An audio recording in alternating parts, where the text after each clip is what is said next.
नमस्कार दोस्तों, स्वागत है आप सभी का आपके favourite channel easy GST for you में। आज हम लोग जो जजमेंट एंड केस लॉस की सीरीज़ है, इसमें एक इम्पॉर्टेंट जजमेंट डिस्कस करने वाले हैं which is delivered by honourable high court of Tripura Agartala in case of Sarvasiddhi agrotech private limited versus union of India. इसमें जो इशू इन्वॉल्व है वो issue is related to food grain supply, जिसमें आपको पता है branded, non branded, sold in unit container etcetera, अगर कुछ स्पेसिफाइड कंडीशंस है वो अगर सेटिस्फाई होती है तो वो सप्लाई ऑफ फूड ग्रेन है। इस केस में जो राइस है तो that rice is exempt, otherwise it will become taxable. तो वेदर इट इज एग्जेम्प्ट और टैक्सेबल, इसके बीच में ये पिटिशन है। पिटिशन में क्या किया गया था कि जो एप्लीकेंट है सर्वसिद्धि एग्रोटेक प्राइवेट लिमिटेड, उनका कंटेंशन ये था कि जो हमारा सप्लाई ऑफ राइस है, that supply of rice is exempt even though the authorities have adjudicated the matter and treated it as a taxable and has also pass the order. जो order में tax, interest and penalty recovery के लिए mention किया गया है। तो facts कुछ इस तरीके से थे कि ये जो सर्वसिद्धि एग्रोटेक प्राइवेट लिमिटेड है, it was into a supply of non basmati rice, और ये 25 kg के कंटेनर्स में ये सप्लाई करते थे। अभी if you go to notification number 27 of 2017, it specifically categorises these such kind of food grains into two categories.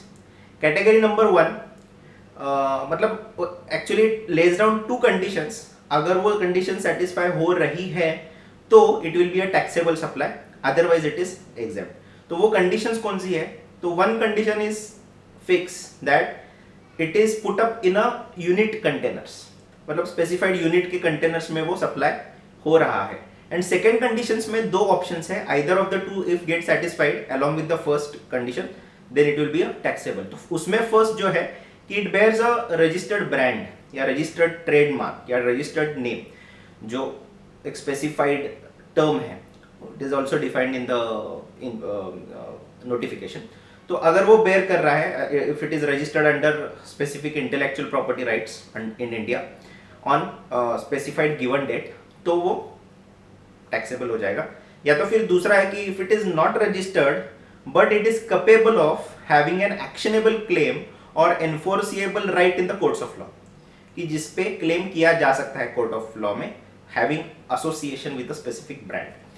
तो अगर किसी को एग्जेम्प्ट कैटेगरी में सप्लाई करना है तो इन दोनों कंडीशंस को साइमल्टेनियसली इससे बाहर आना चाहिए, जिसका मतलब है अगर वो ब्रांड भी है तो उसे स्पेसिफिकली एफिडेविट फाइल करना चाहिए जुरिस्डिक्शनल कमिश्नर के सामने कि I am forgoing all the rights associated with this particular brand, that is actionable claim और enforceable right. I am forgoing मतलब मैं लेट गो कर रहा हूं वो जो भी उसके रिलेटेड जो इंटेलेक्चुअल प्रॉपर्टी राइट है वो, और ऐसा affidavit it is to be given and submitted in front of the jurisdictional commissioner. तो ये थी कंडीशंस जो मेंशन की गई थी नोटिफिकेशन 27 में। अभी इन case of this particular case क्या हुआ था कि the assessee was supplying into 25 kg container, so it was put up in a specified unit containers. तो एक कंडीशन तो सेटिस्फाई हो रही थी। दूसरे कंडीशन को लेके असेसी का कहना था कि हमारा ब्रांड हमने फोरगो किया है, बल्कि उसके 3 स्पेसिफिक कैटेगरी ऑफ ब्रांड्स थे, ब्रांड नेम सेम था और उसके आगे गोल्ड, प्रीमियम, ऐसे उसने कैटेगराइजेशंस किए थे, and under those brand names he was supplying the goods. जब अथॉरिटीज ने विजिट किया जुलाई 2018 में, तब they found a lot of quantity over there. तो जब इन्होंने सर्वे इनिशिएट किया उस पर, तो कुछ डॉक्यूमेंट्स एंड सैंपल्स उन्होंने सीज किए गए और that amount was a huge quantity. तो ऑफिसर्स का कहना था कि this person is continuously supplying since the Inception of GST under a brand name and उन्होंने फोरगो नहीं किया राइट, तो इसीलिए वो टैक्सेबल होना चाहिए।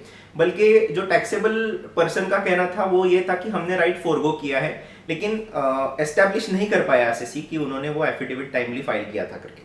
सेकेंडली ऐसे भी कहा था उन्होंने कि जो स्टॉक है वो रिटर्न करने के लिए पर्पस के लिए रखा है, बट अगेन वहां पे भी डॉक्यूमेंट्री एविडेंस दे नहीं पाया SSC.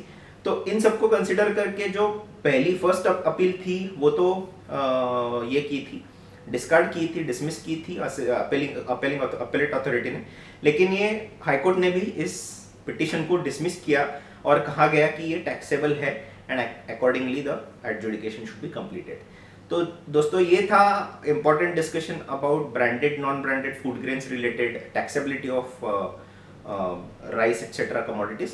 I hope this video is useful for you. If you like the video, please hit the like button and don't forget to subscribe to our channel Easy GST for you, and also share this video with your friends. Thank you so much.